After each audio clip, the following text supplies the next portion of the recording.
ਵਾਹਿਗੁਰੂ ਜੀ ਕਾ ਖਾਲਸਾ, ਵਾਹਿਗੁਰੂ ਜੀ ਕੀ ਫਤਿਹ ਜੀ। ਮੇਰਾ ਨਾਮ ਹੈ ਹਰਮੀਤ ਸਿੰਘ। 26 ਜੁਲਾਈ ਨੂੰ ਹਰ ਸਾਲ ਇੰਡੀਅਨ ਗਵਰਨਮੈਂਟ ਵੱਲੋਂ ਕਾਰਗਿਲ ਵਿਜੇ ਦਿਵਸ ਮਨਾਇਆ ਜਾਂਦਾ ਹੈ। ਅਕਸਰ ਦੱਸਿਆ ਜਾਂਦਾ ਹੈ ਕਿ ਕਾਰਗਿਲ ਵਾਰ ਇਸ ਲਈ ਲੜੀ ਗਈ ਕਿਉਂਕਿ ਪਾਕਿਸਤਾਨੀ ਆਰਮੀ ਵੱਲੋਂ ਭਾਰਤ ਦੇ ਪਹਾੜੀ ਇਲਾਕਿਆਂ 'ਚ ਇਨਫਿਲਟ੍ਰੇਸ਼ਨ ਕੀਤੀ ਗਈ ਸੀ ਤੇ ਇਸ ਬਾਰੇ ਕੋਈ ਪਹਿਲਾਂ ਜਾਣਕਾਰੀ ਜਾਂ ਇੰਟੈਲੀਜੈਂਸ ਨਾ ਹੋਣ ਕਰਕੇ ਭਾਰਤੀ ਫੌਜ ਨੂੰ ਵੱਡੀ ਜੰਗ ਲੜਨੀ ਪਈ, ਜਿਸ ਵਿੱਚ 500 ਤੋਂ ਵੱਧ ਫੌਜੀਆਂ ਨੇ ਜਾਨਾਂ ਗਵਾਈਆਂ। ਕਿ ਵਾਕਈ ਹੀ ਕੋਈ ਇਨਫਿਲਟ੍ਰੇਸ਼ਨ ਦੀ ਪਹਿਲਾਂ ਜਾਣਕਾਰੀ ਜਾਂ ਇੰਟੈਲੀਜੈਂਸ ਨਹੀਂ ਸੀ। ਉਸ ਸਮੇਂ ਦੇ ਆਰਮੀ ਚੀਫ ਰਹੇ ਵੀਪੀ ਮਲਿਕ ਵੱਲੋਂ ਇੱਕ ਕਿਤਾਬ ਲਿਖੀ ਗਈ ਜਿਸ ਦਾ ਟਾਈਟਲ ਸੀ Kargil from surprise to victory. ਕਿ ਵਾਕਈ ਹੀ ਇਹ ਸਰਪ੍ਰਾਈਜ਼ ਸੀ। ਜੇ ਇਹ ਸਰਪ੍ਰਾਈਜ਼ ਸੀ ਤਾਂ ਮਨੀਸ਼ ਭਟਨਾਗਰ ਜਿਹੜੇ ਕਾਰਗਿਲ ਵਾਰ ਦੇ ਮੌਕੇ ਮੇਜਰ ਸਨ, ਉਹਨਾਂ ਵੱਲੋਂ ਵੀਪੀ ਮਲਿਕ ਜੀ ਨੂੰ ਲੀਗਲ ਨੋਟਿਸ ਕਿਉਂ ਭੇਜਿਆ ਗਿਆ ਤਾਂ ਕਿ ਕਿਤਾਬ ਦਾ ਟਾਈਟਲ ਬਦਲਿਆ ਜਾਏ। ਆਓ ਇਸ ਬਾਰੇ ਗੱਲ ਕਰਦੇ ਹਾਂ। ਜੂਨ 1998 ਵਿੱਚ ਇੱਕ ਸਿੱਖ ਬ੍ਰਿਗੇਡੀਅਰ ਜਿਨ੍ਹਾਂ ਦਾ ਨਾਮ ਸੁਰਿੰਦਰ ਸਿੰਘ ਸੀ, ਉਹਨਾਂ ਨੂੰ 121 ਬ੍ਰਿਗੇਡ, ਜਿਸ ਨੂੰ ਕਾਰਗਿਲ ਬ੍ਰਿਗੇਡ ਵੀ ਕਿਹਾ ਜਾਂਦਾ ਹੈ, ਉਸ ਦੀ ਜ਼ਿੰਮੇਵਾਰੀ ਦਿੱਤੀ ਗਈ।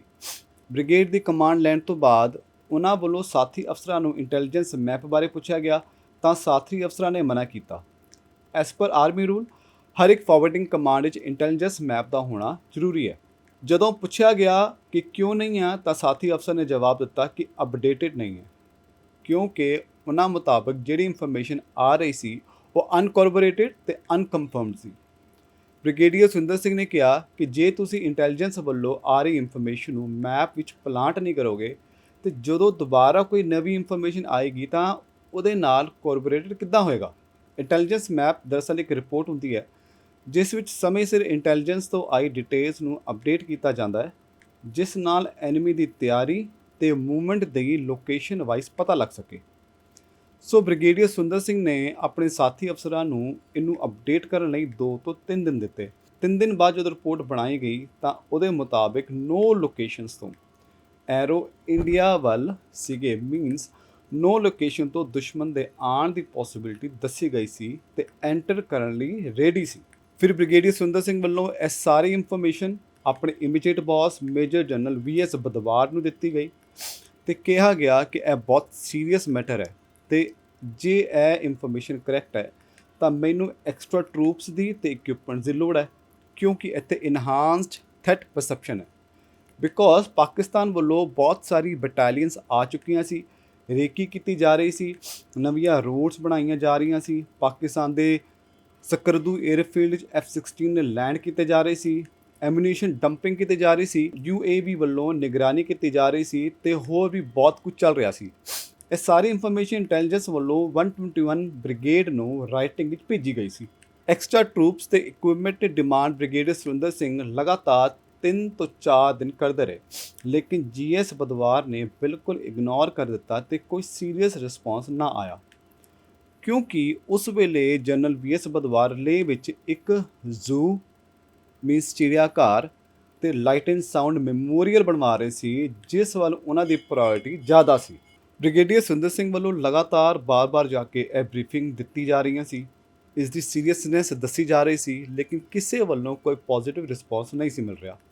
8 ਤੋਂ 10 ਦਿਨ ਬਾਅਦ ਜਨਰਲ ਬਦਵਾਰ ਵੱਲੋਂ ਬ੍ਰਿਗੇਡੀਅਰ ਸੁਰਿੰਦਰ ਸਿੰਘ ਨੂੰ ਕਾਲ ਕੀਤੀ ਜਾਂਦੀ ਹੈ ਤੇ ਕਿਹਾ ਜਾਂਦਾ ਹੈ ਕਿ ਕੋਰ ਕਮਾਂਡਰ ਦਾ ਆਰਡਰ ਹੈ ਕਿ ਇਹ ਇਨਫੋਰਮੇਸ਼ਨ ਫੋਰਮ ਤੋਂ ਬਾਹਰ ਨਹੀਂ ਜਾਏਗੀ ਤੇ ਇਹਨੂੰ ਇੱਥੇ ਹੀ ਦਬਾ ਦਿੱਤਾ ਜਾਏ, ਕਿਉਂਕਿ ਕੁਝ ਦਿਨ ਬਾਅਦ ਆਰਮੀ ਚੀਫ VP ਮਲਿਕ ਜੀ ਦਾ 121 ਬ੍ਰਿਗੇਡ ਵਿੱਚ ਦੌਰਾ ਸੀ, ਜਿਸ ਕਰਕੇ ਇਸ ਇਨਫੋਰਮੇਸ਼ਨ ਨੂੰ ਬਾਹਰ ਕੱਢਣ ਤੋਂ ਰੋਕਿਆ ਜਾ ਰਿਹਾ ਸੀ। ਜਨਰਲ ਬਦਵਾਰ ਤੇ ਕਿਸ਼ਨਪਾਲ ਚਾਹੁੰਦੇ ਸੀ ਕਿ brigadier Surinder Singh army chief ਨੂੰ ਬਰੀਫਿੰਗ ਨਾ ਦੇਵੇ, ਲੇਕਿਨ ਫਿਰ ਵੀ ਸੁਰਿੰਦਰ ਸਿੰਘ ਆਪਣੀ ਗੱਲ ਤੇ ਅੜੇ ਰਹੇ। 25 ਦਸੰਬਰ 1998 ਨੂੰ ਸੁਰਿੰਦਰ ਸਿੰਘ ਵੱਲੋਂ ਆਰਮੀ ਚੀਫ VP ਮਲਿਕ ਨੂੰ ਬਰੀਫਿੰਗ ਦਿੱਤੀ ਜਾਂਦੀ ਹੈ, ਲੇਕਿਨ ਆਰਮੀ ਚੀਫ ਵੱਲੋਂ ਇਸ ਇਨਫੋਰਮੇਸ਼ਨ ਤੇ ਕੋਈ ਸੀਰੀਅਸ ਰਿਸਪੌਂਸ ਨਾ ਆਉਣ ਕਰਕੇ ਇੱਦਾਂ ਲੱਗਦਾ ਸੀ ਜਿਵੇਂ ਉਹ ਇਸ ਇਨਫੋਰਮੇਸ਼ਨ ਵਿੱਚ ਇੰਟਰਸਟਿਡ ਹੀ ਨਹੀਂ ਸਨ। ਫਿਰ ਉਸ ਬਰੀਫਿੰਗ ਨੂੰ ਪ੍ਰਿੰਟ ਕਰਕੇ ਫੈਕਸ ਕੀਤਾ ਜਾਂਦਾ ਹੈ ਤੇ ਉਸ ਫੈਕਸ ਕੀਤੇ ਬਰੀਫਿੰਗ ਦੀ ਰਿਸਿਪਟ ਬ੍ਰਿਗੇਡੀਅਰ ਸੁਰਿੰਦਰ ਸਿੰਘ ਨੂੰ ਦਿੱਤੀ ਗਈ, ਜਿਹੜੀ ਬਾਅਦ ਵਿੱਚ ਉਹਨਾਂ ਦੇ ਕੇਸ ਵਿੱਚ ਕੰਮ ਆਈ ਜਦੋਂ ਉਹਨਾਂ ਤੇ ਇਲਜ਼ਾਮ ਲਾਇਆ ਗਿਆ ਕਿ ਉਹਨਾਂ ਵੱਲੋਂ ਆਰਮੀ ਚੀਫ ਨੂੰ ਕੋਈ ਬਰੀਫਿੰਗ ਨਹੀਂ ਦਿੱਤੀ ਗਈ ਸੀ। ਆਖਿਰ ਸੁਰਿੰਦਰ ਸਿੰਘ ਜੀ ਵੱਲੋਂ 2002 ਵਿੱਚ ਆਰਮੀ ਹੈੱਡਕੁਆਰਟਰ ਖਿਲਾਫ ਕੇਸ ਕਿਉਂ ਕੀਤਾ ਗਿਆ ਤੇ ਕੇਸ ਦਾ ਕੀ ਬਣਿਆ, ਇਸ ਦੀ ਸਾਰੀ ਜਾਣਕਾਰੀ ਅਸੀਂ ਤੁਹਾਨੂੰ ਥੋੜ੍ਹੀ ਦੇਰ ਬਾਅਦ ਦੱਸਦੇ ਹਾਂ। ਆਓ ਹੁਣ ਅੱਗੇ ਵਧੀਏ। ਬ੍ਰਿਗੇਡੀਅਰ ਸੁੰਦਰ ਸਿੰਘ ਵੱਲੋਂ ਕੀਤੀ ਗਈ ਕੋਈ ਵੀ ਐਕਸਟਰਾ ਟਰੂਪਸ ਤੇ ਇਕਵਿਪਮੈਂਟਸ ਦੀ ਡਿਮਾਂਡ ਨੂੰ ਪੂਰਾ ਨਾ ਕੀਤਾ ਗਿਆ। ਇਹ ਮੈਂ ਤੁਹਾਨੂੰ ਸੁਣ ਕੇ ਹੈਰਾਨੀ ਤੇ ਗੁੱਸਾ ਆਏਗਾ ਕਿ ਉਸ ਮੌਕੇ ਜਦੋਂ ਇੰਨਾ ਸਭ ਕੁਝ ਚੱਲ ਰਿਹਾ ਸੀ, ਜੀਓਸੀ ਜਨਰਲ ਬਦਵਾਰ ਵੱਲੋਂ 2 ਬਟਾਲੀਅਨਸ 26 ਮਰਾਠਾ ਤੇ 9 ਮਾਹਰ ਜਿਹੜੀ ਬਟਾਲਿਕ ਤੇ ਮਸ਼ਕੋ 'ਚ ਬਾਰਡਰ ਪ੍ਰੋਟੈਕਟ ਕਰ ਰਹੀ ਸੀ, ਉਹਨਾਂ ਨੂੰ ਥੱਲੇ ਬੁਲਾ ਕੇ ਪੂਰਾ ਬਾਰਡਰ ਦਾ ਏਰੀਆ ਖਾਲੀ ਛੱਡ ਕੇ ਲੇਹ ਭੇਜ ਦਿੱਤਾ ਜਾਂਦਾ ਹੈ, ਜਿੱਥੇ ਇਹਨਾਂ ਬਟਾਲੀਅਨਸ ਕੋਲੋਂ ਜਨਰਲ ਬਦਵਾਰ ਵੱਲੋਂ ਬਣਾਏ ਜਾ ਰਹੇ ਜ਼ੂ ਮੀਨਸ ਚਿੜੀਆ ਘਰ ਲਈ ਤਰ੍ਹਾਂ ਦੇ ਜਾਨਵਰ ਤੇ ਪੰਛੀ ਫੜਵਾਏ ਜਾ ਰਹੇ ਸੀ।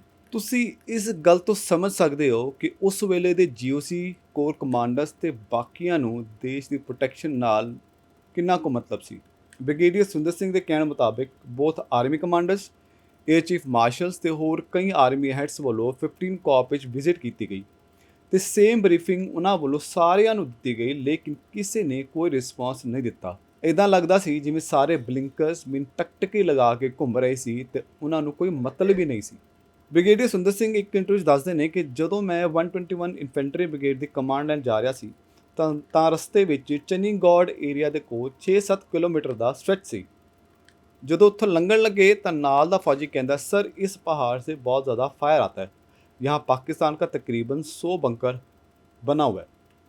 ਇਹ ਸੁਣ ਕੇ ਬ੍ਰਿਗੇਡੀਅਰ ਸੁੰਦਰ ਸਿੰਘ ਕਹਿੰਦੇ, ਮੈਂ ਬਿਲਕੁਲ ਸ਼ੌਕ ਹੋ ਗਿਆ ਕਿਉਂਕਿ ਇਹ ਪੁਆਇੰਟ 5108 ਤਾਂ ਮੈਂ ਆਲਰੇਡੀ ਚੜ੍ਹ ਚੁੱਕਾ ਸੀ ਤੇ ਇਹ ਇੰਡੀਆ ਦੇ ਅੰਡਰ ਸੀ, ਕਿਉਂਕਿ 1980 ਦੇ ਵਿੱਚ ਜਦੋਂ ਉਹ ਮੇਜਰ ਸਨ ਤਾਂ ਇਸ ਏਰੀਆ 'ਚ ਉਹਨਾਂ ਦੀ ਪੋਸਟਿੰਗ ਕੀਤੀ ਗਈ ਸੀ, ਜਿਸ ਕਰਕੇ ਇਸ ਏਰੀਆ ਨੂੰ ਚੰਗੀ ਤਰ੍ਹਾਂ ਜਾਣਦੇ ਸਨ। ਪੁਆਇੰਟ 5108 ਤੇ ਉਸ ਸਮੇਂ ਵੀ ਪਾਕਿਸਤਾਨੀ ਆਰਮੀ ਵੱਲੋਂ ਇਨਫਿਲਟ੍ਰੇਸ਼ਨ ਕੀਤੀ ਗਈ ਸੀ, ਜਿਸ ਨੂੰ ਉਹਨਾਂ ਦੀ ਬਟਾਲੀਅਨ ਵੱਲੋਂ ਹੀ ਖਾਲੀ ਕਰਵਾਇਆ ਗਿਆ ਸੀ। ਇਸ ਤੋਂ ਬਾਅਦ ਬਕਾਇਦਾ ਪਾਕਿਸਤਾਨੀ ਤੇ ਭਾਰਤੀ ਕਮਾਂਡਰ ਵਿਚਕਾਰ ਡਾਕੂਮੈਂਟਡ ਸਮਝੌਤਾ ਹੋਇਆ ਸੀ ਤੇ ਇਸ ਬਹਾਦਰੀ ਲਈ ਬ੍ਰਿਗੇਡੀਅਰ ਸੁੰਦਰ ਸਿੰਘ ਨੂੰ ਕਮੋਡੇਸ਼ਨ ਕਾਰਡ ਵੀ ਦਿੱਤਾ ਗਿਆ। ਅੱਗੇ ਬ੍ਰਿਗੇਡੀਅਰ ਸੁੰਦਰ ਸਿੰਘ ਕਹਿੰਦੇ ਨੇ ਕਿ ਸ਼ਾਇਦ ਉਹਨਾਂ ਤੋਂ ਬਾਅਦ ਆਉਣ ਵਾਲੇ ਜੀਓਸੀ ਜਾਂ ਆਫਿਸਰਸ ਦੇ ਧਿਆਨ ਵਿੱਚ ਆਇਆ ਵੀ ਹੋਏਗਾ ਕਿ ਪੁਆਇੰਟ 5108 ਤੇ ਦੁਬਾਰਾ ਇਨਫਿਲਟ੍ਰੇਸ਼ਨ ਕੀਤੀ ਗਈ ਹੈ, ਲੇਕਿਨ ਇਸ ਇਨਫੋਰਮੇਸ਼ਨ ਨੂੰ ਜਾਣ ਕੇ ਗਵਰਨਮੈਂਟ ਤੋਂ ਲੁਕਾਇਆ ਗਿਆ, ਜਿਸ ਕਰਕੇ ਪੁਆਇੰਟ 5108 ਪਾਕਿਸਤਾਨ ਦੇ ਕਬਜ਼ੇ 'ਚ ਆ ਗਿਆ। ਭਾਵੇਂ ਕਾਰਗਿਲ ਵਾਰ ਤੋਂ ਬਾਅਦ ਇਹਨੂੰ ਦੁਬਾਰਾ ਛੁਡਾ ਲਿਆ ਗਿਆ, ਲੇਕਿਨ ਅੱਜ ਵੀ ਭਾਰਤ ਸਰਕਾਰ ਇਹਨੂੰ ਮੰਨ ਕੇ ਰਾਜ਼ੀ ਨਹੀਂ ਹੈ ਕਿ ਉਹ ਕਦੀ ਭਾਰਤ ਦੇ ਅੰਡਰ ਸੀ।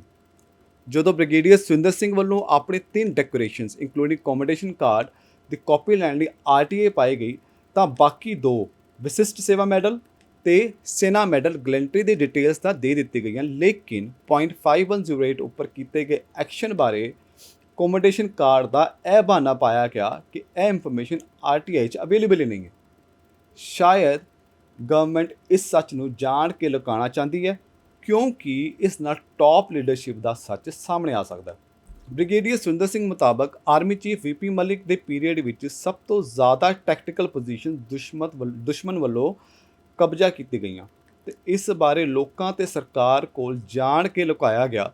ਉਹਨਾਂ ਨੇ ਦਾਅਵਾ ਕੀਤਾ ਹੈ ਕਿ ਪੁਆਇੰਟ 5353 ਜਿਹੜੀ ਟਾਈਗਰ ਹਿੱਲ ਦੇ ਈਸਟ 'ਚ ਪੈਂਦੀ ਹੈ, ਉਹ ਪਾਕਿਸਤਾਨ ਤੋਂ ਕਾਰਗਿਲ ਜੰਗ ਮੌਕੇ ਨਹੀਂ ਛੁਡਾਈ ਗਈ ਤੇ ਅੱਜ ਵੀ ਉਹ ਪਾਕਿਸਤਾਨ ਦੇ ਕਬਜ਼ੇ ਵਿੱਚ ਹੈ ਤੇ ਗਵਰਨਮੈਂਟ ਵੱਲੋਂ ਬਹਾਨਾ ਬਣਾਇਆ ਜਾ ਰਿਹਾ ਕਿ ਇਹ ਹਮੇਸ਼ਾ ਤੋਂ ਪਾਕਿਸਤਾਨ ਕੋਲ ਸੀ।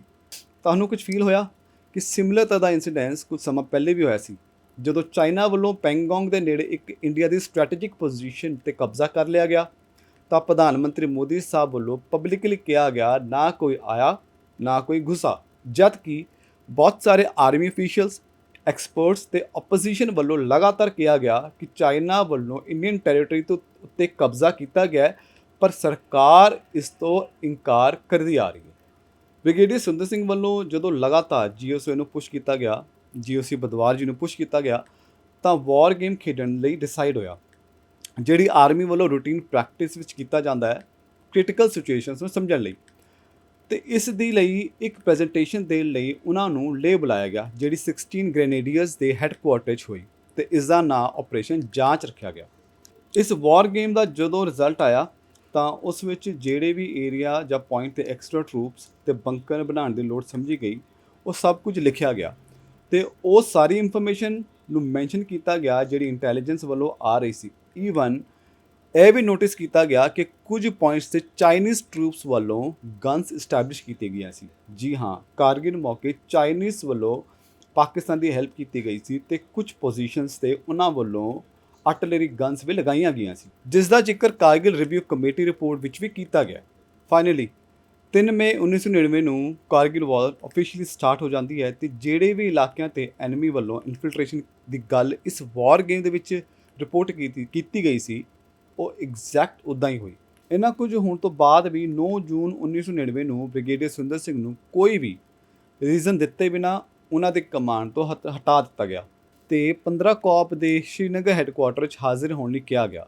13 ਜੂਨ ਨੂੰ ਉਹਨਾਂ ਦਾ ਟ੍ਰਾਂਸਫਰ ਕੈਂਸਲ ਕਰ ਦਿੱਤਾ ਗਿਆ ਤੇ ਅਗਲੇ ਦਿਨ ਫਿਰ ਤੋਂ ਸ਼੍ਰੀਨਗਰ ਬੁਲਾਇਆ ਗਿਆ। ਲੇਕਿਨ ਕੁਦਰਤੀ ਉਸ ਵੇਲੇ ਆਰਮੀ ਚੀਫ VP ਮਲਿਕ ਵੀ ਸ਼੍ਰੀਨਗਰ ਦੇ ਦੌਰੇ ਤੇ ਸੀ। ਸ਼੍ਰੀਨਗਰ ਪਹੁੰਚ ਕੇ ਬ੍ਰਿਗੇਡੀਅਰ ਸੁਰਿੰਦਰ ਸਿੰਘ ਵੱਲੋਂ ਆਰਮੀ ਚੀਫ ਨੂੰ ਦਿੱਲੀ ਹੈੱਡਕੁਆਟਰ 'ਚ ਮਿਲਣ ਲਈ ਰਿਕੁਐਸਟ ਕੀਤੀ ਗਈ ਤੇ ਨਾਲ ਹੀ 68 ਪੇਜਿਸ ਦੀ ਰਿਪੋਰਟ ਤਿਆਰ ਕੀਤੀ ਗਈ, ਜਿਸ ਵਿੱਚ ਉਹਨਾਂ ਵੱਲੋਂ 25 ਅਗਸਤ 1998 ਨੂੰ 121 ਬ੍ਰਿਗੇਡ ਦੀ ਦਿੱਤੀ ਗਈ ਕਮਾਂਡ ਤੋਂ ਲੈ ਕੇ ਉਹਨਾਂ ਨੂੰ ਹਟਾਏ ਜਾਣ ਤੱਕ ਦੀ ਸਾਰੀ ਡਿਟੇਲਸ ਮੈਂਸ਼ਨ ਸੀ। ਜੂਨ ਦੇ ਲਾਸਟ ਵੀਕ ਵਿੱਚ ਸੁਰਿੰਦਰ ਸਿੰਘ ਨੂੰ ਦਿੱਲੀ ਆਰਮੀ ਹੈੱਡਕੁਆਟਰ ਬੁਲਾਇਆ ਗਿਆ, ਲੇਕਿਨ 6 ਦਿਨ ਲਗਾਤਾਰ ਵੇਟ ਕਰਾਉਣ ਤੋਂ ਬਾਅਦ ਵੀ ਆਰਮੀ ਚੀਫ VP ਮਲਿਕ ਵੱਲੋਂ ਉਹਨਾਂ ਨੂੰ ਮਿਲਣ ਨੂੰ ਮਨਾ ਕਰ ਦਿੱਤਾ ਗਿਆ ਤੇ ਆਖਿਰ ਵਿੱਚ ਉਹ ਆਪਣੀ ਰਿਪੋਰਟ ਜਨਰਲ ਮਲਿਕ ਦੇ ਪਰਸਨਲ ਸਟਾਫ ਆਫਿਸਰ ਨੂੰ ਦੇ ਕੇ ਮੁੜ ਆਏ। ਜੁਲਾਈ 1999 ਨੂੰ ਸੁਰਿੰਦਰ ਸਿੰਘ ਨੂੰ ਰਾਂਚੀ ਟ੍ਰਾਂਸਫਰ ਕਰ ਦਿੱਤਾ ਗਿਆ, ਫਿਰ ਜਿੱਥੋਂ ਉਹ ਕੁਝ ਸਮੇਂ ਲਈ ਲੀਵ ਲੈ ਕੇ ਆਪਣੀ ਫੈਮਿਲੀ ਨੂੰ ਮਿਲਣ ਲਈ ਚੰਡੀਗੜ੍ਹ ਚਲੇ ਗਏ। ਬ੍ਰਿਗੇਡੀਅਰ ਸੁਰਿੰਦਰ ਸਿੰਘ ਨੂੰ ਡਰ ਸੀ ਕਿਤੇ ਆਰਮੀ ਉਹਨਾਂ ਨੂੰ ਹਰਾਸ ਨਾ ਕਰੇ, ਸੋ ਉਹਨਾਂ ਵੱਲੋਂ ਪੰਜਾਬ ਅਤੇ ਹਰਿਆਣਾ ਹਾਈ ਕੋਰਟ ਵਿੱਚ ਰਿਟ ਪਟੀਸ਼ਨ ਪਾਈ ਗਈ। ਇਸ ਪਟੀਸ਼ਨ ਦੀ ਸੁਣਵਾਈ 20 ਅਗਸਤ ਨੂੰ ਹੋਈ, ਜਿਸ ਵਿੱਚ ਉਹਨਾਂ ਨੇ ਕਾਰਗਿਲ ਵਿੱਚ ਉਹਨਾਂ ਵੱਲੋਂ ਐਜ਼ ਅ ਬ੍ਰਿਗੇਡੀਅਰ ਜਿਹੜੀ ਵੀ ਵਾਰਨਿੰਗਸ ਦਿੱਤੀ ਗਈਆਂ ਸੀ ਉਹ ਸਭ ਦੱਸੀਆਂ। ਉਹਨਾਂ ਦੇ ਤੇ GOC ਜਨਰਲ ਬਦਵਾਰ ਵਿਚਕਾਰ ਜਿਹੜੇ ਵੀ ਲੈਟਰਸ ਦਾ ਕਮਿਊਨੀਕੇਸ਼ਨ ਹੋਇਆ ਉਹ ਕਲਾਸੀਫਾਈਡ ਹੋਣ ਕਰਕੇ ਪਟੀਸ਼ਨ ਦੇ ਨਾਲ ਨਹੀਂ ਲੱਗੇ, ਲੇਕਿਨ ਉਹਨਾਂ ਦੇ ਵਕੀਲ ਵੱਲੋਂ ਭਰੋਸਾ ਦਿਵਾਇਆ ਗਿਆ ਕਿ ਜੇ ਲੋੜ ਪਈ ਤਾਂ ਦਿਖਾਏ ਜਾ ਸਕਦੇ ਨੇ। ਨੈਸ਼ਨਲ ਸਿਕਿਉਰਿਟੀ ਨਾਲ ਸੰਬੰਧਿਤ ਇਨਫੋਰਮੇਸ਼ਨ ਹੋਣ ਕਰਕੇ ਕੋਰਟ ਵੱਲੋਂ ਉਹਨਾਂ ਨੂੰ ਪਟੀਸ਼ਨ ਵਾਪਸ ਲੈਣ ਲਈ ਕਿਹਾ ਗਿਆ ਤੇ ਨਾਲ ਸ਼ਰਤ ਰੱਖੀ ਗਈ ਜੇ ਆਰਮੀ ਉਹਨਾਂ ਨਾਲ ਧੱਕਾ ਕਰਦੀ ਹੈ ਤਾਂ ਉਹਨਾਂ ਨੂੰ ਪੂਰੀ ਛੂਟ ਹੈ ਕਿ ਉਹ ਦੁਬਾਰਾ ਕੋਰਟ ਆ ਸਕਦੇ ਹਨ। ਬ੍ਰਿਗੇਡੀਅਰ ਸੁਰਿੰਦਰ ਸਿੰਘ ਨੂੰ ਆਰਮੀ ਵੱਲੋਂ 6 ਕੋਰਟ ਆਫ ਇਨਕੁਆਇਰੀਜ਼ ਦਾ ਸਾਹਮਣਾ ਕਰਨਾ ਪਿਆ ਤੇ ਉਹਨਾਂ ਤੇ 2 ਚਾਰਜ ਲਾਏ ਗਏ। ਪਹਿਲਾ ਚਾਰਜ ਇਹ ਲਾਇਆ ਗਿਆ ਕਿ ਉਹਨਾਂ ਵੱਲੋਂ ਕੋਈ ਇੱਕ ਡਾਕੂਮੈਂਟ ਕਿਸੇ ਅਨਆਥੋਰਾਈਜ਼ਡ ਬੰਦੇ ਨੂੰ ਅਵੇਲੇਬਲ ਕਰਾਇਆ ਗਿਆ ਸੀ, ਲੇਕਿਨ ਕੋਈ ਪ੍ਰੂਫ ਨਾ ਹੋਣ ਕਰਕੇ ਇਹ ਚਾਰਜ ਕਦੇ ਵੀ ਪ੍ਰੂਵ ਨਹੀਂ ਹੋਇਆ। ਤੇ ਦੂਜਾ ਸੀ ਬਜਰੰਗ ਪੋਸਟ ਨੂੰ ਖਾਲੀ ਕਰਵਾਉਣ ਦਾ, ਜਿਸ ਵਿੱਚ ਬ੍ਰਿਗੇਡੀਅਰ ਸੁਰਿੰਦਰ ਸਿੰਘ ਦਾ ਕਹਿਣਾ ਸੀ ਕਿ ਜਨਰਲ ਬਦਵਾਰ ਵੱਲੋਂ ਬਜਰੰਗ ਪੋਸਟ ਨੂੰ ਖਾਲੀ ਕਰਨ ਦਾ ਆਰਡਰ ਕੀਤਾ ਗਿਆ ਸੀ ਤੇ ਜਦੋਂ ਉਹਨੂੰ ਦੁਬਾਰਾ ਰੀਓਕੂਪਾਈ ਕਰਨ ਦੀ ਗੱਲ ਕੀਤੀ ਗਈ ਤਾਂ ਜਨਰਲ ਬਦਵਾਰ ਵੱਲੋਂ ਮਨਾ ਕੀਤਾ ਗਿਆ ਤੇ ਇਸ ਬਾਰੇ ਸਾਰੇ ਡਾਕੂਮੈਂਟਸ ਆਲਰੇਡੀ ਮੌਜੂਦ ਹਨ। ਜਦੋਂ ਕੁਝ ਪ੍ਰੂਫ ਨਾ ਹੋਇਆ ਤਾਂ ਸਪਟੈਂਬਰ 1999 ਵਿੱਚ ਬ੍ਰਿਗੇਡੀਅਰ ਸੁਰਿੰਦਰ ਸਿੰਘ ਨੂੰ ਬਿਨਾਂ ਕੋਰਟ ਮਾਰਸ਼ਲ ਦੇ ਉਹਨਾਂ ਵੱਲੋਂ ਇੱਕ ਕਲਾਸੀਫਾਈਡ ਡਾਕੂਮੈਂਟ ਦੀ ਫੋਟੋਕਾਪੀਜ਼ ਕਰਨ ਦਾ ਬਹਾਨਾ ਬਣਾ ਕੇ ਡਿਸਮਿਸ ਕਰ ਦਿੱਤਾ ਗਿਆ। ਬ੍ਰਿਗੇਡੀਅਰ ਸੁਰਿੰਦਰ ਸਿੰਘ ਦਾ ਕਹਿਣਾ ਹੈ ਕਿ ਕਾਰਗਿਲ ਵਾਰ ਦੇ ਵਿੱਚ ਟਾਪ ਕਮਾਂਡਰਸ ਦੀ ਇਨਕੰਪੀਟੈਂਸੀ ਨੂੰ ਲੁਕਾਉਣ ਲਈ ਉਹਨਾਂ ਨੂੰ ਜਾਣ ਕੇ ਬਲੀ ਦਾ ਬੱਕਰਾ ਬਣਾਇਆ ਗਿਆ। ਆਪਣੇ ਉੱਤੇ ਲੱਗੇ ਐਕੁਜ਼ੀਸ਼ਨਸ ਤੇ ਡਿਸਮਿਸਲ ਦੇ ਖਿਲਾਫ ਉਹਨਾਂ ਵੱਲੋਂ ਆਰਮੀ ਹੈੱਡਕੁਆਟਰ ਤੇ ਦੁਬਾਰਾ ਕੇਸ ਕਰ ਦਿੱਤਾ ਗਿਆ। ਇਸ ਕੇਸ ਵਿੱਚ ਆਰਮੀ ਚੀਫ VP ਮਲਿਕ ਵੱਲੋਂ ਕੋਰਟ ਵਿੱਚ ਗਵਾਹੀ ਦਿੱਤੀ ਗਈ ਕਿ ਜਦੋਂ ਉਹ 27 ਤੋਂ 29 ਅਗਸਤ 1998 ਵਿੱਚ ਦਰਾਸ, ਕਾਰਗਿਲ ਤੇ ਬਾਕੀ ਏਰੀਆ ਦੇ ਦੌਰੇ ਤੇ ਸਨ ਤਾਂ ਉਸ ਵੇਲੇ ਬ੍ਰਿਗੇਡੀਅਰ ਸੁਰਿੰਦਰ ਸਿੰਘ ਵੱਲੋਂ ਉਹਨਾਂ ਨੂੰ ਕੋਈ ਬਰੀਫਿੰਗ ਨਹੀਂ ਦਿੱਤੀ ਗਈ ਸੀ। ਆਰਮੀ ਚੀਫ ਦਾ ਇਹ ਬਿਆਨ ਬਿਲਕੁਲ ਝੂਠ ਨਿਕਲਿਆ ਕਿਉਂਕਿ ਇਹਦਾ ਸਬੂਤ ਉਹ ਰਿਸਿਪਟ ਸੀ ਜਿਹੜੀ ਬ੍ਰਿਗੇਡੀਅਰ ਸੁਰਿੰਦਰ ਸਿੰਘ ਨੂੰ 25 ਦਸੰਬਰ 1998 ਨੂੰ ਆਰਮੀ ਚੀਫ ਨੂੰ ਦਿੱਤੀ ਗਈ ਬਰੀਫਿੰਗ ਤੋਂ ਬਾਅਦ ਫੈਕਸ ਕਰਨ ਤੇ ਮਿਲੀ ਸੀ, ਜਿਸ ਦਾ ਜ਼ਿਕਰ ਅਸੀਂ ਇਸ ਵੀਡੀਓ ਤੋਂ ਪਹਿਲੇ ਕੀਤਾ ਸੀ। ਜਨਰਲ VP ਮਲਿਕ ਵੱਲੋਂ ਇੱਕ ਹੋਰ ਬਿਆਨ ਦਿੱਤਾ ਗਿਆ ਕਿ ਬ੍ਰਿਗੇਡੀਅਰ ਸਿੰਘ LOC ਦੇ ਨਾਲ ਲੱਗਦੇ ਇਲਾਕੇ ਦੀ ਪ੍ਰੋਟੈਕਸ਼ਨ ਕਰਨ ਲਈ ਆਪਣੀ ਰਿਸਪੌਂਸਿਬਿਲਿਟੀਜ਼ ਅਤੇ ਡਿਊਟੀ ਵਿੱਚ ਅਸਫਲ ਰਹੇ ਤੇ ਜੋ ਉਹਨਾਂ ਦੀ ਪ੍ਰਾਈਮ ਰਿਸਪੌਂਸਿਬਿਲਿਟੀ ਸੀ। ਜਨਰਲ ਮਲਿਕ ਦੇ ਇਸ ਬਿਆਨ ਨੂੰ ਵੀ ਝੂਠ ਇਸ ਲਈ ਮੰਨਿਆ ਜਾ ਸਕਦਾ ਹੈ ਕਿਉਂਕਿ ਜਦੋਂ ਬ੍ਰਿਗੇਡੀਅਰ ਸੁਰਿੰਦਰ ਸਿੰਘ ਨੂੰ 121 ਬ੍ਰਿਗੇਡ ਤੋਂ ਚਾਰਜ ਹਟਾਇਆ ਗਿਆ ਸੀ ਤਾਂ ਉਹਨਾਂ ਦੇ GOC VS ਬਦਵਾਰ ਵੱਲੋਂ ਉਹਨਾਂ ਬਾਰੇ ਇੱਕ ਰਿਪੋਰਟ ਬਣਾਈ ਗਈ ਸੀ, ਜਿਸ ਵਿੱਚ ਉਹਨਾਂ ਦੇ ਕੰਮ, ਕਰੈਕਟਰ ਤੇ ਨਿਭਾਈ ਗਈ ਰਿਸਪੌਂਸਿਬਿਲਿਟੀ ਬਾਰੇ ਕਾਫੀ ਤਾਰੀਫ ਕੀਤੀ ਗਈ ਸੀ। ਸਭ ਸਬੂਤ ਦੇਣ ਤੋਂ ਬਾਅਦ ਜਦੋਂ ਆਰਮਡ ਫੋਰਸਿਸ ਟ੍ਰਾਈਬਿਊਨਲ ਚੰਡੀਗੜ੍ਹ ਵੱਲੋਂ ਆਰਮੀ ਹੈੱਡਕੁਆਟਰ ਨੂੰ ਡਾਕੂਮੈਂਟ ਸ਼ੋਅ ਕਰਨ ਲਈ ਕਿਹਾ ਗਿਆ ਤਾਂ ਪਹਿਲਾਂ ਤਾਂ ਉਹਨਾਂ ਵੱਲੋਂ ਨੈਸ਼ਨਲ ਸਿਕਿਉਰਿਟੀ ਦਾ ਬਹਾਨਾ ਬਣਾ ਕੇ ਮਨਾ ਕੀਤਾ ਗਿਆ, ਲੇਕਿਨ ਬਾਅਦ ਵਿੱਚ ਜਦੋਂ ਕੋਰਟ ਵੱਲੋਂ ਆਰਡਰ ਕੀਤਾ ਗਿਆ ਤਾਂ ਆਰਮੀ ਹੈੱਡਕੁਆਟਰ ਵੱਲੋਂ ਦਿੱਤੇ ਜਵਾਬ ਤੇ ਤੁਹਾਨੂੰ ਹੱਸੀ ਵੀ ਆ ਸਕਦੀ ਹੈ ਤੇ ਗੁੱਸਾ ਵੀ। ਆਓ ਦੱਸਦੇ ਹਾਂ। ਆਰਮੀ ਹੈੱਡਕੁਆਟਰ ਵੱਲੋਂ ਇੱਕ ਐਫੀਡੇਵਿਟ ਕੋਰਟ ਵਿੱਚ ਸਬਮਿਟ ਕੀਤਾ ਗਿਆ ਕਿ ਜਿਹੜੇ ਡਾਕੂਮੈਂਟਸ ਕੋਰਟ ਵੱਲੋਂ ਸਬਮਿਟ ਕਰਾਉਣ ਲਈ ਕਿਹਾ ਗਿਆ ਹੈ ਉਹ ਅੱਗ ਵਿੱਚ ਸੜ ਗਏ ਨੇ। ਜੀ ਹਾਂ, ਅੱਗ ਵਿੱਚ ਸੜ ਗਏ ਨੇ। ਜਦੋਂ ਕੁਝ ਜਰਨਲਿਸਟ ਵੱਲੋਂ ਆਰਮੀ ਹੈੱਡਕੁਆਟਰ ਨੂੰ ਪੁੱਛਿਆ ਗਿਆ ਕਿ ਇਹ ਡਾਕੂਮੈਂਟਸ ਕੋਰਟ ਵੱਲੋਂ ਆਰਡਰ ਕਰਨ ਤੋਂ ਪਹਿਲਾਂ ਸੜੇ ਸੀ ਜਾਂ ਬਾਅਦ ਵਿੱਚ, ਤਾਂ ਇਸ ਬਾਰੇ ਆਰਮੀ ਹੈੱਡਕੁਆਟਰ ਤੋਂ ਕੋਈ ਜਵਾਬ ਨਹੀਂ ਆਇਆ। ਕੀ ਅਸੀਂ ਬਿਲੀਵ ਕਰ ਸਕਦੇ ਹਾਂ ਕਿ ਇੱਕ ਐਸੀ ਆਰਗੇਨਾਈਜੇਸ਼ਨ ਜਿਹਨੂੰ ਬਹੁਤ ਜ਼ਿਆਦਾ ਪ੍ਰੈਸਟੀਜੀਅਸ ਤੇ ਇਮਾਨਦਾਰ ਮੰਨਿਆ ਜਾਂਦਾ ਹੈ, ਉਹਦੇ ਵੱਲੋਂ ਇਨਕੰਪੀਟੈਂਟ ਲੀਡਰਸ਼ਿਪ ਨੂੰ ਬਚਾਉਣ ਲਈ ਐਸੇ ਜੂਨੀਅਰ ਆਫੀਸਰਸ ਨੂੰ ਸਕੇਪਗੋਟ, ਬਲੀ ਦਾ ਬੱਕਣਾ ਬਣਾਇਆ ਜਾ ਸਕਦਾ ਹੈ ਜਿਨ੍ਹਾਂ ਨੇ ਜੰਗ ਵਿੱਚ ਸਭ ਤੋਂ ਬੈਸਟ ਪਰਫਾਰਮ ਕੀਤਾ। ਬ੍ਰਿਗੇਡੀਅਰ ਸੁਰਿੰਦਰ ਸਿੰਘ ਨੂੰ ਜਦੋਂ ਪੁੱਛਿਆ ਗਿਆ ਕਿ ਭਾਰਤ ਸਰਕਾਰ ਵੱਲੋਂ 26 ਜੁਲਾਈ ਨੂੰ ਹਰ ਸਾਲ ਕਾਰਗਿਲ ਵਿਜੇ ਦਿਵਸ ਮਨਾਇਆ ਜਾਂਦਾ ਹੈ, ਤੁਹਾਡਾ ਇਸ ਬਾਰੇ ਕੀ ਕਹਿਣਾ ਹੈ? ਤਾਂ ਬ੍ਰਿਗੇਡੀਅਰ ਸੁਰਿੰਦਰ ਸਿੰਘ ਜਵਾਬ ਦਿੰਦੇ ਨੇ, ਮੈਨੂੰ ਬਸ ਇਸ ਗੱਲ ਦਾ ਦੁੱਖ ਹੈ ਕਿ ਇਸ ਜੰਗ ਦੀ ਜਿੱਤ ਦੀ ਕੀਮਤ 550 ਜਵਾਨਾਂ ਨੂੰ ਆਪਣੀ ਜਾਨ ਦੇ ਕੇ ਦੇਣੀ ਪਈ, ਜਿਹੜੀ ਪਹਿਲਾਂ ਹੀ ਰੋਕੀ ਜਾ ਸਕਦੀ ਸੀ। ਅਸੀਂ ਕਾਰਗਿਲ ਵਾਰ ਦੀ ਸੀਰੀਜ਼ ਦਾ ਦੂਜਾ ਪਾਰਟ ਜਲਦੀ ਲੈ ਕੇ ਆਵਾਂਗੇ, ਜਿਸ ਵਿੱਚ ਇੱਕ ਹੋਰ ਸਿੱਖ ਬ੍ਰਿਗੇਡੀਅਰ ਬਾਰੇ ਗੱਲ ਕਰਾਂਗੇ ਜਿਨ੍ਹਾਂ ਵੱਲੋਂ ਸਭ ਤੋਂ ਬੈਸਟ ਪਰਫਾਰਮੈਂਸ ਕਰਨ ਤੋਂ ਬਾਅਦ ਵੀ ਜਾਣ ਕੇ ਉਹਨਾਂ ਦੀ ਪਰਫਾਰਮੈਂਸ ਰਿਪੋਰਟ ਗਲਤ ਬਣਾਈ ਗਈ ਤੇ ਕੈਪੇਬਿਲਿਟੀ ਦੇ ਹਿਸਾਬ ਨਾਲ ਪ੍ਰਮੋਸ਼ਨ ਨਹੀਂ ਕੀਤੀ ਗਈ। ਬ੍ਰਿਗੇਡੀਅਰ ਸੁਰਿੰਦਰ ਸਿੰਘ ਬਾਰੇ ਹੋਰ ਇਨਸਾਈਟਸ ਜਾਣਨ ਲਈ ਤੁਸੀਂ ਕੰਵਰ ਸੰਧੂ ਜੀ ਵੱਲੋਂ ਕੀਤੇ ਗਏ ਇੰਟਰਵਿਊ ਨੂੰ YouTube ਤੇ ਜ਼ਰੂਰ ਦੇਖੋ। ਉਮੀਦ ਹੈ ਤੁਹਾਨੂੰ ਇਹ ਵੀਡੀਓ ਪਸੰਦ ਆਈ ਹੋਵੇਗੀ। ਬਹੁਤ ਜਲਦੀ ਅਸੀਂ ਅਗਲੀ ਵੀਡੀਓ ਲੈ ਕੇ ਆਵਾਂਗੇ ਐਂਡ ਪਲੀਜ਼ ਚੈਨਲ ਨੂੰ ਸਬਸਕ੍ਰਾਈਬ ਕਰਨਾ ਨਾ ਭੁੱਲਿਓ। ਵਾਹਿਗੁਰੂ ਜੀ ਕਾ ਖਾਲਸਾ, ਵਾਹਿਗੁਰੂ ਜੀ ਕੀ ਫਤਿਹ।